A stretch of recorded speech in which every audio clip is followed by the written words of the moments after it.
This is FX Medicine. I'm Andrew Whitfield Cook, and I'm here with my colleague Bec Guild. We're at the 8th BioCeuticals Research Symposium, and we've just heard Bill Walsh for today's session. So Bec, how's your mind? Mind is blown. I mean, I was so excited to watch this session. I think the most because, you know, Bill Walsh is such a pioneer. He's got over 30,000 patients that he's seen in his 40 years of practice. And he's really been somebody who has brought nutritional neurochemistry to mainstream medicine. So, you know, I suppose if I had to sum it up in one word, I'm feeling inspired. Absolutely. And I mean, of course, he's stood on the shoulders of giants, Carl Pfeiffer and those Hoffer people before him. But there was a few things that really stood out in his talks. And, you know, not the least was, I thought, at the beginning it was like, oh, you know, really a review of this basic biochemistry that we've all, you know, heard and had rammed down our throats. And then I picked up some interesting things. And, you know, one of the interesting things was this old claim about P5P, pyridoxal 5-phosphate. Now, we know that that's what happens in our biochemical pathways inside our bodies. But when we're talking about a pill, taking a pill with P5P, that has to go down, get digested, go to our liver, get dephosphorylated, then rephosphorylated, and then sent to the cells where it's going to be active. So I still have this question, is P5P in a tablet better? Would it perhaps be better to have a sublingual form that bypasses first pass metabolism of the liver, or maybe a liposomal P5P? I don't know, I'm just questioning. I think the answer to that question is the reason we don't have it is because B6 tastes absolutely disgusting. Yeah, perhaps. Like, but I wonder, you know, that under my tongue if you paid me. Yeah, but also the TGA's clamped down on with recent restrictions, which are, by the way, unfounded. But hey, yeah, I think I saw something. It's adverse events reporting with neuropathy or something like that. Is that correct? Yeah, peripheral neuropathy. But it's not really seen, like it's rarely seen in doses under like 500 milligrams. So I haven't looked at the DAEN, the database of adverse event notification by the TGA, to see what reports have been made and at what doses. I suspect there would be other culprits involved. I also suspect that when you look at the doses per patient given, that it's infinitesimal. But, you know, we now have to deal with this issue. Plus, if Bill's sessions did anything, it was to really highlight that not only are nutrients fundamentally important for the conversion of our, you know, essential neurotransmitter pathways, and that sometimes that can be enough of a simple intervention to bring about change in somebody's overall well-being, but that there can be these aberrations in the genetic pathways that can really make, you know, a difference in like how are we using this B6 or how are we converting, you know, one thing to another. So, you know, it's one size does not fit all in nutritional medicine. It's part of the reason why, you know, you put your detective hat on every time somebody comes in. But I think as well, what I really, really liked was obviously taking in from 40 years of his practice, 30,000 patients that he's observed, is that he has got charts, like pie charts, that show the frequency with which certain conditions such as depression and anxiety and, you know, rage and violent behavior and that kind of thing, like how often they occur, but also how often they find certain forms of biochemistry at the basics of it, or even things like why he has answers for why SSRIs work in some patient groups and not in others. That was really interesting to me, and I think if anyone was with a psychology or a counselling background, that they would be furiously writing that down. That is pure gold information, because it's been this real, you know, it's so hit and miss. And for some people, SSRIs make them so much worse. And this actually starts to provide a framework for, you know, why would I choose a patient to give an SSRI, or how can I work with SSRI patients to actually perhaps even bring them out of that medication, which has, side effects that people don't love either, lessened libido, less connection with the world. Dry mouth, flattened effect. Yeah, absolutely. Yeah, so his sessions really helped to sort of frame that in my mind, and I'm sure everybody else would agree that's a definite take-home message. And I've got to say, in a way, I know this is not our preferred way of delivering the BioCeuticals Research Symposium, but in a way I was actually pleased, because what I have behind me is my bookshelf, and I had to go to my Geigy scientific tables, and when he was mentioning serotonin and SAAH, I was, sorry, forgive me. The SAMSAR ratio? Yeah, that's right. But what came out at me, I'm just looking this up now, and that was that serotonin begets melatonin. And how many people with depression have problems sleeping? So there's this whole biochemical elegance that we have to really pay homage to and think about what are we doing to intercede, and what effect is that, what outcome is that going to have for the patient? Do we just give them melatonin to put them to sleep? Well, maybe it's for higher up the biochemical chain that the issue is. You were mentioning before as well the importance of diet, and it made me think when he was talking about these comments about micronutrient deficiencies and excess copper, deficiencies in zinc and things like that, and I just kept on remembering the really great work of Professors Julia Ruckledge, Felice Jacka, and also Almenida Sanchez Villegas. God, I hope I got her name right. So she's a Brazilian professor who was involved in the SUN project. And what they found was that there was an increased amount of depression by trans fat intake.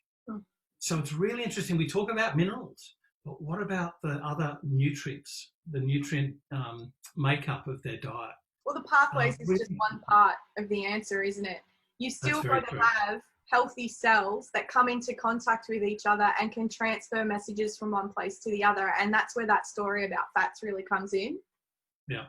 Yeah. And there was some interesting things he was recommending about the fats, wasn't he? So, that there were certain biotypes that had very commonly a deficiency of biotin and primrose oil. Now, primrose oil has fallen out of favour. Yes. Maybe we should be revisiting primrose, blackcurrant oil? Yeah, there's a lot of them, but borage oil, primrose oil, blackcurrant oil, that we've traditionally probably dropped as omega-3 have become more in favour from omega-6. But with there being more education, I think, to the public around diet and more avoidance of fats, be they good or bad, overall, possibly they're becoming more important to just make sure that we're not overdoing the omega-3 and underdoing the omega-6 anymore. Yeah. And this might be why. Of course, when we're speaking of fats, if you're looking at the primrose oil and the delta 6 to delta 5 desaturase and the elongase and all of that sort of arachidonic acid cascade, what are the micronutrients involved in the delta 5 desaturase, delta 6 desaturase? Zinc, B6, magnesium, ubiquitous. Yeah. The simplest, cheapest interdiction interceded, and we can make dramatic changes to so many aspects of neurochemistry. Definitely. Yeah, it's the trifecta of nutrients, isn't it? And when you look up the foods that those are contained in, you can start to understand why everybody's so deficient, but in particular kids. Like a lot of his cases do include kids with, violence and rage and, outburst kind of behaviors. And that is a huge tragedy of parenting. Like if you are dealing with a child whose moods are swing so far back and forth, and obviously they can't balance their glutamate and GABA and their dopamine and norepinephrine and bring themselves back into a state of calm. They can't reset. And then on top of that, they're these fussy eaters and things like that. Like starts to create like a blueprint that practitioners can help parents kind of navigate through this, because it is a real issue. Oh, absolutely. And you know, when he was talking about this, basically an excess of norepinephrine and epinephrine, so adrenaline and noradrenaline in Australian terms. I think we have to change that, don't we, vernacular, because of the American. Yeah, anyway, I just I can use them interchangeably. Yeah. So the picture that came to my mind then was our dog Snoopy. You know, when he was a puppy, if he didn't get a good amount of exercise, say goodbye to your couch. And it was just this amazing, what doesn't happen in these people's lives that needs to happen? Is it just these really basic things? Get them good nutrition. If they're in prison, like, you know, Bill Walsh's research, if they're in prison, what's the diet like in prison? Is it nutritious? I'm going to wager not. I'm going to wager it's like hospital food. So, you know, what about exercise? They get a yard to exercise in. Well, what about, you know, furthering that? When we're talking about kids' behaviour, you know, are they getting enough play in or sunshine, or fresh air? The simple things. Let's not forget the simple things. That was where my mind was going. Yeah. You know, let's remember the simple things. Definitely. And the other thing that really helped crystallize something that I know I've struggled to wrap my head around is the way he was talking about people who are under versus over methylators, and how he had sort of like, you know, a very clear description around what those kind of patients look like. And then also went to explain like why methylation is like, we think of it in terms of awareness around genetic testing and things like that, but there's so much more to that story. You know, even simple things like why you would use a folate instead of or a B12, or why you would not give folate in some groups and you would give certain other nutrients in others. Like, it was absolutely fascinating. I really loved that. That was probably one of my favorite things that I've taken away, is like, when do I give folate versus when I don't? When do I give Bs when I don't? When do I give, you know, why would it be important, or why could I give folate and it makes people worse? Those were all interesting, super interesting little nuggets of wisdom. So I loved that. And I did love the visual representation of the histones with the acetyl versus the methyl groups, and how we need to suppress methylation. We think about always upregulating methylation to give this methylation support. Maybe that's not a good thing at the DNA level.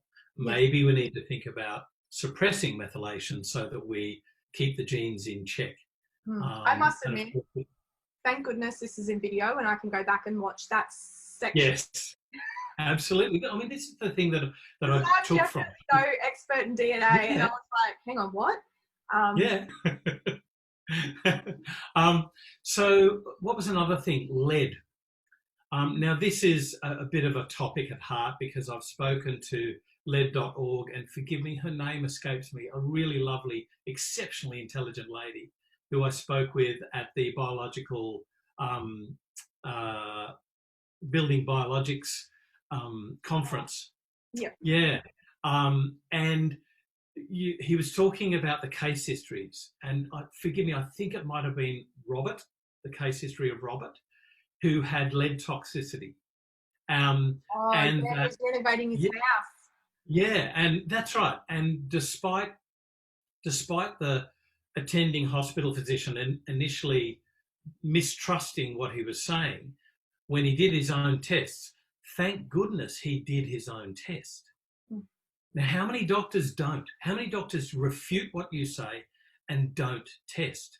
Annoying to the max. But thankfully, got it tested, demonstrated obvious lead toxicity, way above what the approved limits. I think it's 5 parts per million now. And what was it, 250 or something? Oh yeah, I don't know if I wrote it down, but it was huge. It was off the charts. It was something like 100 times the limit it should be. Yeah, but he was given EDTA, but of course EDTA only gets stuff out of soft tissue. So this was asked years ago, decades ago, of it wasn't Alan Stewart, Dr. Alan Stewart. Oh, I've forgotten his name. But this brilliant GP that lives down at Suffolk Park, and a doctor asked him about a previous patient with lead toxicity, detox with EDTA, other nutrient support, long-standing nutrient support. But what he found over a period of years was his lead started to rise again, and he asked why. Of course, that's bone turnover. Yeah. We've got a different set of bones than 5 to 7 years ago, and the lead will come out. And especially if you supply the, calcium, magnesium, phosphorus, all of those, the manganese, the micronutrients that you need for proper bone turnover, then that lead will be leached out. Where does it go? Then it goes to the soft tissues. So you've got to do the whole process again. Absolutely. Really yeah, the heavy metals are fascinating. And of course, I think probably what Bill would be most well known for is a lot of the work that he's done around copper overload and the impact that has on mood and behavior. And so, obviously there was a huge section in there about that. But one thing that I wrote down was that he classifies depression into certain biotypes, one of them being high copper depression, and that high copper accounts for around about 17% of depression. So let's say almost 20%. So 1 in 5 people with depression right now potentially have excess copper, and it is going unnoticed. So I think, again, it just acutely highlights how important it is to pay attention to biochemistry, pay attention to nutrients, cofactors, that we don't all just have deficiencies in serotonin reuptake inhibitors. Like there can be a bit more of a story. No, actually, that was another good point. When we're talking about issues with serotonin synthesis or utilization, should we indeed be giving 5-HTP, 5-hydroxytryptophan, so that we can make 5-hydroxytryptamine? And an important point there was, of course, we think about giving it as a pill for the brain. How often do we forget 95% is made by our gut? So again, it comes back to that comment about diet, micronutrients, feeding our microbiota. Inflammation. Oh gosh. Yeah. Da da da da da da. So we're running out of time. We probably should point out, obviously today was the last day of the first weekend of the symposium, but coming up next weekend is another one of, I know yours and my favourite humans that we've got to hang out with at the symposium before, and that is of course Amanda Archibald, who's an expert in nutritional genomics, like culinary genomics. Yep. And then another personal favourite of mine, who we recently interviewed just last week on the podcast, is Lara Bryden as well. Yes. So 2 powerhouse women coming up next week. Absolutely. And like, not just fun women, but real powerful minds. Like, these people are thought leaders. Yes. And they're changing the landscape of how we think and how we deal. And, indeed some of the real, I'm going to say it, misogynistic deficiencies, misogynistic excesses of research. Lara was saying about that is some of the research on men, some of the research with giving progesterone was actually on men. What? Yeah. Like it's extrapolating that to women. That's a story for another day. Like men versus women in research. Yeah. Lara Bryden, Kira Sutherland. Watch those songs. Yeah. Anyway, it's been great fun chatting. Look, there's so much so much more to learn. This is obviously going to be a whole symposium where you haven't just heard it, but you're going to listen again and again. What did they say about that? What was the timeline? I hope we get the timelines for different subjects so that I can go back and go, where did Bill mention, about lead, for instance? Yeah. At what point? So that we can go, bang, I'll just go to that point and relearn that. I think that's going to be a really interesting facet of the symposium, so that we can really cement what we've learned. Yeah, this this digital delivery might be something that I think BioCeuticals will, look at more seriously, like even if it's delivered in person as well as digitally, but it just opens it up so much more to, anyone and everyone, I suppose, who wants to learn from some of the best speakers in the world. It's definitely one of my favorite events every year. Of course, one of my favorite things that I've been doing is to be able to listen to these incredible speakers without wearing a suit that everybody sees, but instead wearing a penguin onesie as we go into winter in Queensland. And boots. So Bec, thanks for taking us through what you gleaned from Bill Walsh, and certainly I hope you guys watching have gotten some extra little points that you can delve back and go, oh, yeah, maybe I'll look at that again from Bill Walsh's talk. So thanks for joining us today on FX Medicine. We'll see you next week.